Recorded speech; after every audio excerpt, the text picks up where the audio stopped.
the idea, the perspective will be a bit different. I will try to see through detailed comparison with the data what kind of constraints that, I mean, if you assume that this model is correct, what kind of constraint can we get on the physics of the corona? What are the physical parameters in the corona? And are those parameters consistent with what we believe or think about the physics of hot accretion flows? And you see that the answer is not that simple. So I will focus mostly on X-ray binaries because in those sources we have most interesting information about the high energy process in the corona. But I will try to emphasize is the possible analogies that we expect with AGNs.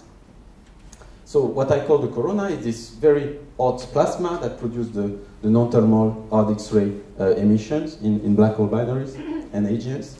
So this emission is strongly variable. In the soft state, this is non-thermal emission, or believed to be non-thermal emission, non-thermal comptonization by electrons with a power low energy distribution, and this emission extends up to a few MeVs. In the hot state, this is thermal comptonization. The electrons have a Maxwellian or nearly Maxwellian energy distribution. So this name corona comes from an analogy with the corona of the sun, and now it's not obvious that this kind of analogy holds. It's possible that it holds in the case of in the soft state where the emission is believed to be produced in some magnetically active region above the accretion disk.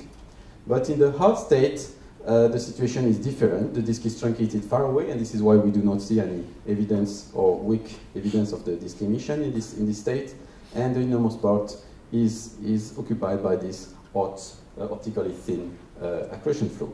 And this flow must be connected in some way with the compact radio jets that are observed in the hot state. So, to summarize, in the hot state we have weak blackbody emission, thermal electrons in the corona, and in the soft state you have these non-thermal electrons, and the emission is dominated by the thermal disk emission. Okay, but as noted by Yuri, it is more complex than that, because in the hot state you also have evidence of non-thermal electrons in the form of this MEV excess.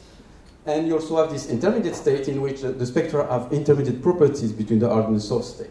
So this suggests that maybe the electron distribution is never purely thermal or non-thermal, but maybe a bit of both. And this was what triggers the development of those hybrid thermal non-thermal comptonization models, in which the electron distribution is Maxwellian at low energy, and then you have a power law extension at high energies.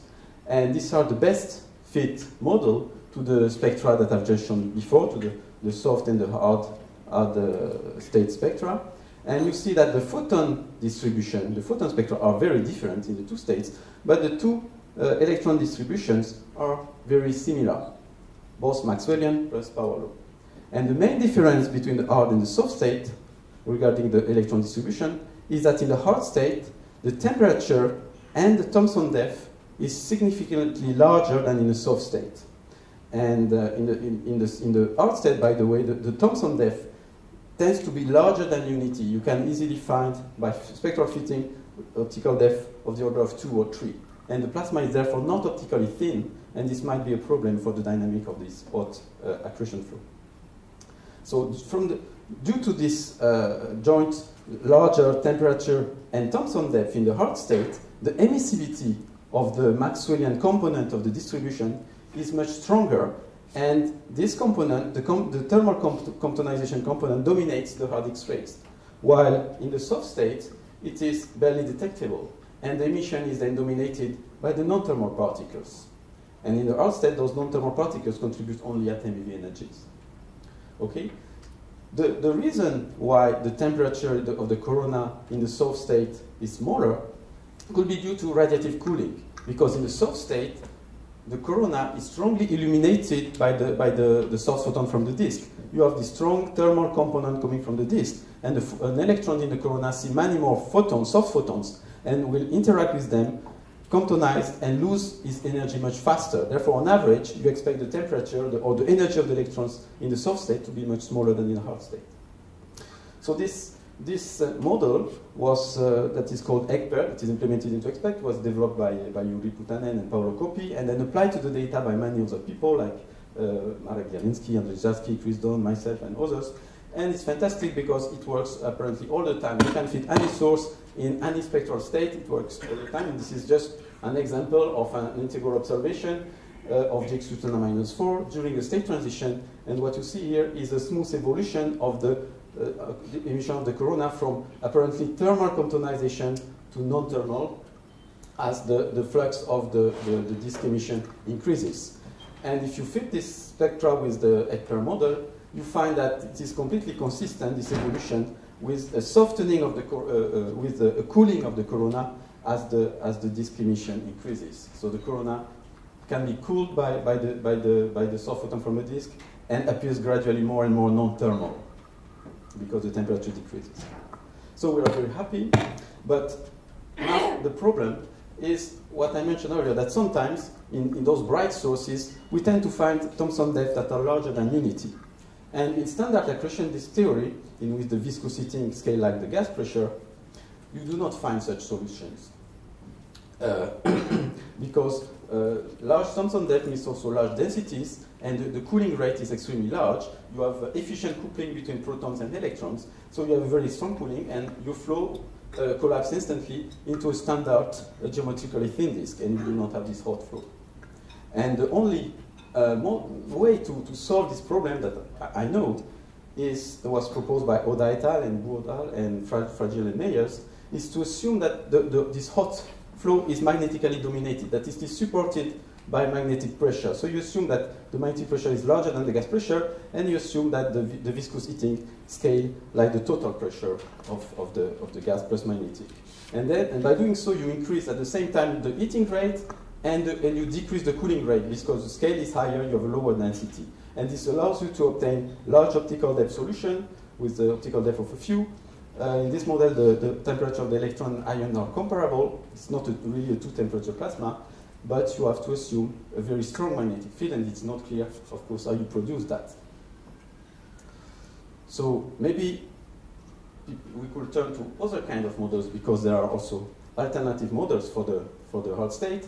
For instance, there is this outflowing accretion disk corona that was proposed by Berodorov a long time ago. So in this situation, you have the disk extended down to the last stable orbit, and the emission takes place in this active region above the accretion disk.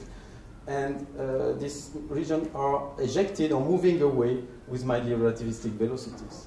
So this model can reproduce the spectra that we observe, but there are some, but the physics of this corona is not well understood. Nobody understands that it should work. First, you need also to have most of the power that is not dissipated in the disk, but in the corona, because you do not want to see the disk in the hard state. And also, if you want to reproduce all the correlation between the parameters and the timing features and the spectral parameters that you discussed earlier, you have to make additional assumptions. So it makes the model much more complicated with more parameters and assumptions than the simple truncated disk model. Another possibility that was suggested by all these people is that maybe the X-ray that we observe does not come from the accretion flow, but is produced far away in the disk. And this is a possibility that was studied in detail, and maybe in some sources this could be the case, but there are at least a few sources that are very well documented, like Signal 6.1, in which it seems very unlikely for several reasons that I have no time to discuss here.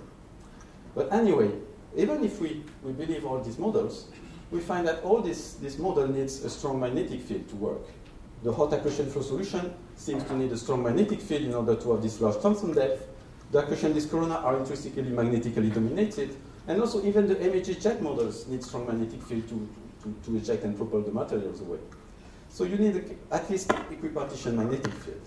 And if you have this magnetic field, then you have radioactive effects due to this magnetic field, which is that the electrons will produce synchrotron radiation that will add up to the disk photons, and this will also increase the cooling of the Maxwellian electron. This has an effect directly on the temperature of the electrons.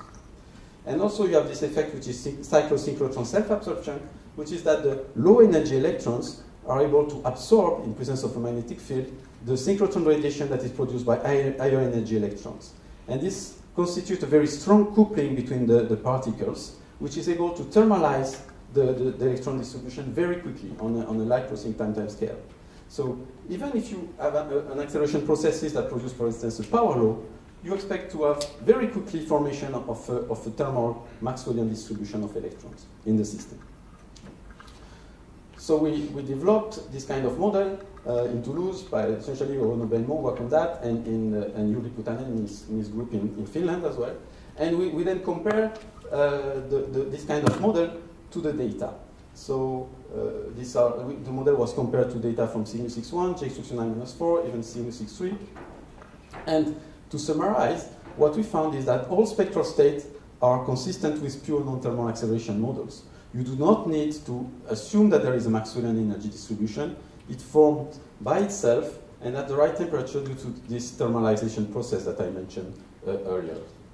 And what's interesting also is that the hot state of all the sources are consistent with comptonization of synchrotron photons only. You do not need the disk photon. They could be there, but you do not need them. And during the spectral transition, everything is consistent with the thermal disk photons gradually cooling down the corona into softer state and making it appear non-thermal, exactly as before. So we have implemented the code into XPEC in the form of table. That is the Bell model. And we fitted the data of Cygnus X1. This is a paper by Del Santo et al. We use a large lattice integral data set in different spectral states of Cygnus X1. And this allowed to have some constraints on the magnetic field and the ion temperature of the plasma. And these were parameters that were not accessible with models like ECPER. We do not take into account the magnetic field. So how do we constrain the magnetic field?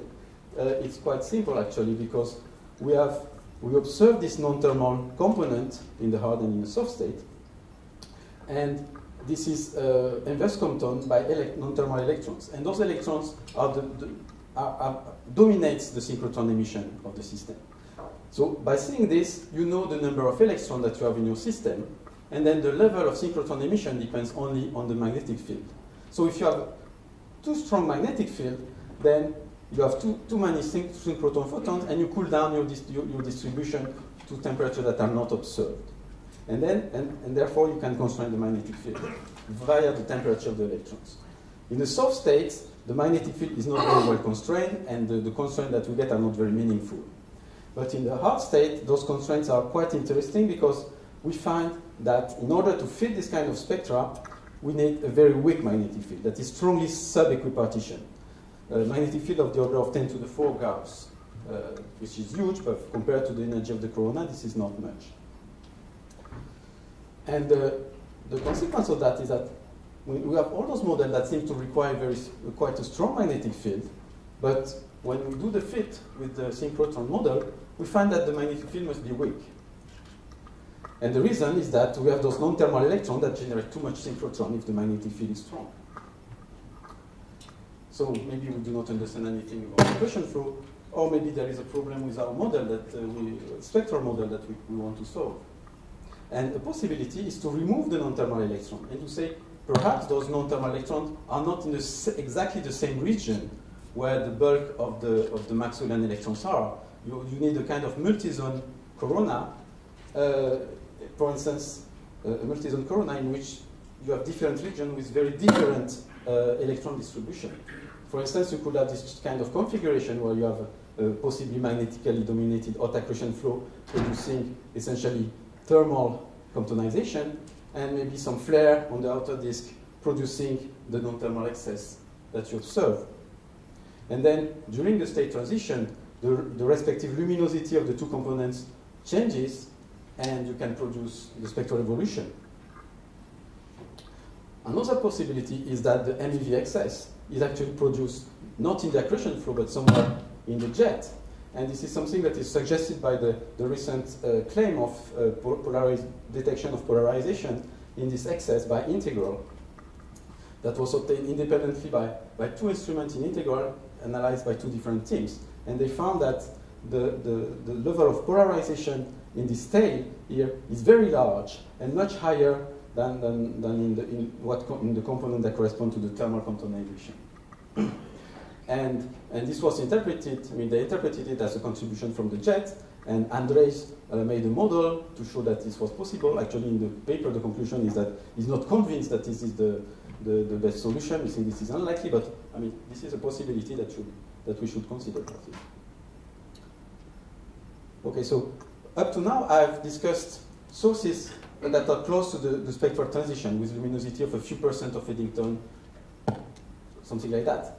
If you want to study the dependence of the spectra over luminosity or mass accretion rate, what people usually do is they use this hardness intensity diagrams and they look at the evolution of a black hole binary during its outburst in this kind of diagram. So you have luminosity, hardness.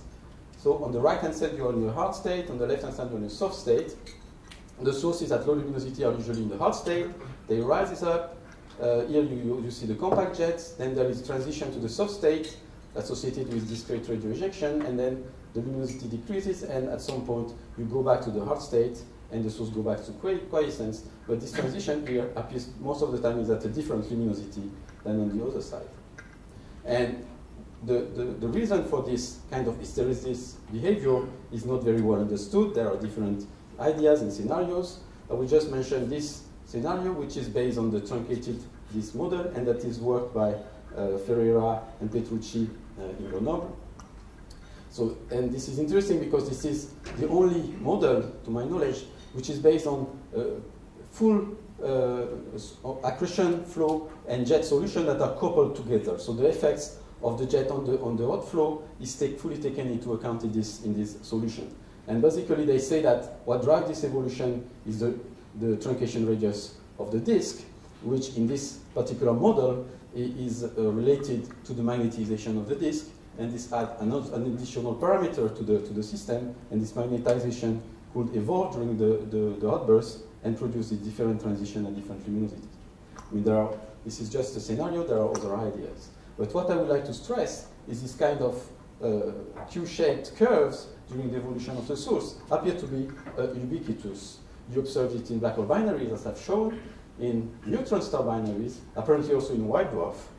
And you also see it when you plot the distribution of radial hardness in a plane that is assimilated to the hardness intensity diagram. So this may tell us something important about accretion processes. So now I will concentrate on the spectral evolution in the hard state when the sources are moving up and down along this side of the diagram. And you see that there is some trends in the spectral evolution that are weak, and we can have a look at it. So what people do, so of course we cannot do at low luminosity the detailed spectral modeling that we've done, but you can measure the spectral and X-ray spectral index and plot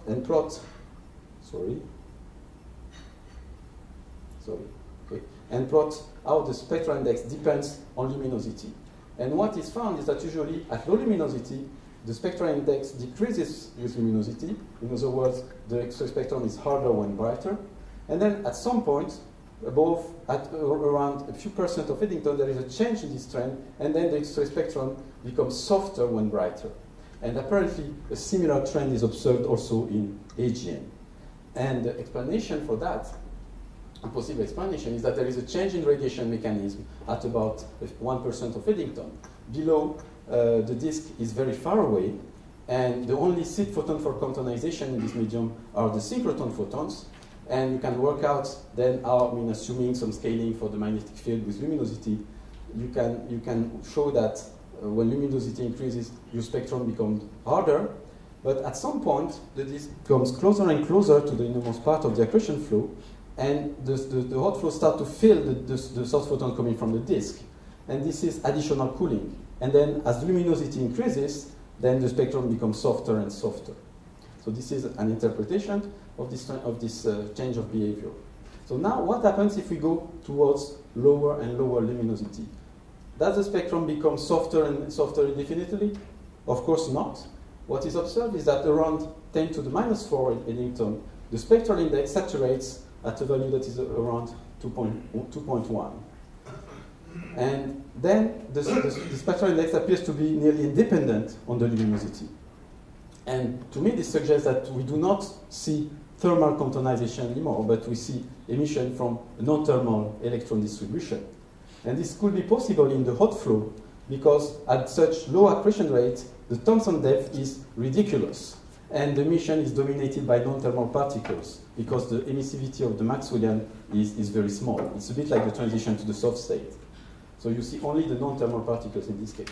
Another possibility is that the X-ray emission is dominated by synchrotron emission in the jet because those accretion flows are very inefficient. So at some point it is expected that the jet could dominate over the X-rays at very low luminosity. This is another hypothesis. To finish, I would like to show the faintest black hole that we know of, which is the black hole at the galactic center, and to show that you can fit the SED with models, hybrid models, similar to those that are used to fit, for instance, Cygnus 6-1, and you have the Maxwellian plus non-thermal electrons. And these are fits of the quiescent state and during an X-ray flare that was observed recently by a new star. And the difference between the two states is that we just increase the power injected in the form of non-thermal particles in the corona. Okay? So maybe I let people read the... No, okay? Or I can finish. So to conclude, in the best documented sources, like Cygnus 6-1 or JX2009-4, none of the usual accretion flow models really fit the data. There is obviously this possibility to have a magnetically dominated outflow, but I don't know. In any case, the magnetic field is likely to be strong, and these are effects on accretion flow dynamics, particles, thermalization and cooling, and radiation. And if this is the case, then the structure of the corona is complex. It's a multi-zone with a different region with very different population of electrons. And also I've shown that there are other transitions, not only the soft to hard state transition. If you look at how the spectrum depends on mass accretion rate, you see that the radiation processes also changes when you go to fainter and fainter luminosities. Okay, that's it. Thank you.